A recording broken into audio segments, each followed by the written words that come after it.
Hello, it's Rory from RH Coaching, and I want to talk about a little topic that a lot of people get confused about, and that is the topic of fat loss versus fat burn. And this is particularly for people who are adapting their training sessions and adapting what exercise they do because they want to stimulate fat burn. They might have read on a blog or watched a YouTube video or follow something from a magazine that is telling you to do these exercises to burn more fat. Do more cardio to burn more fat.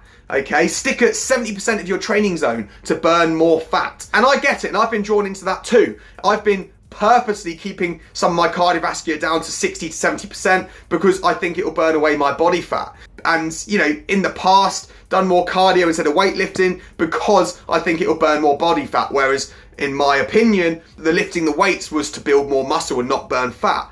But now I understand that actually the only way to burn body fat is by a calorie deficit through eating less than you are burning through any activity. That could be cardio, it could be slow paced stuff like walking, or it could be high intensity work or even weight training.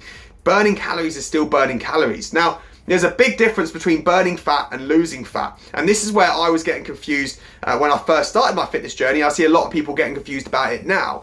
Burning fat relates to you using your fat stores as fuel, whereas losing fat is when you're losing your body fat, okay? And losing fat is what we all want to achieve. Losing fat is our weight loss goals. Losing fat is what my clients want to achieve when they come to me. It's not burning fat. Burning fat does not mean you lose fat. Burning fat means you're purely using your adipose tissue and using your fat in your body, in your muscles, as fuel. Because you're in a deficit of carbohydrates, your body is tapping into our fat stored within our muscles and that to create energy so we can do the movement. But it will not lead to fat loss unless we are in a calorie deficit, okay? So we can be in a calorie surplus, be burning fat as much as we like, but we're still not going to be losing fat. If we eat 90% of our diet comes from dietary fat, then we're going to be burning fat because that's the fuel we're consuming. We're going to be burning off the fats that we are eating, but we are not going to be losing our body fat that is found under our skin, and which is the fat that we want to be losing. So when it comes to, reading articles, researching online, watching videos, remember there is a big difference between burning fat and losing fat. And to lose fat, which is what we all want to achieve, remember we've got to be in that calorie deficit. We've got to be burning more calories than we are consuming every day and every week. Okay? To lose fat is to lose the body fat around the areas that we want to see shrink.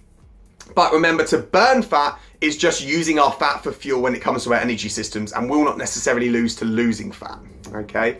I hope that makes sense. I hope that clears a few things up in your mind. I get confused about it as well sometimes. If I read something saying, do this and you will burn all this fat, and I'm thinking, oh, okay, that's interesting. But they're referring to burning fat for fuel, not losing body fat. Big, big difference.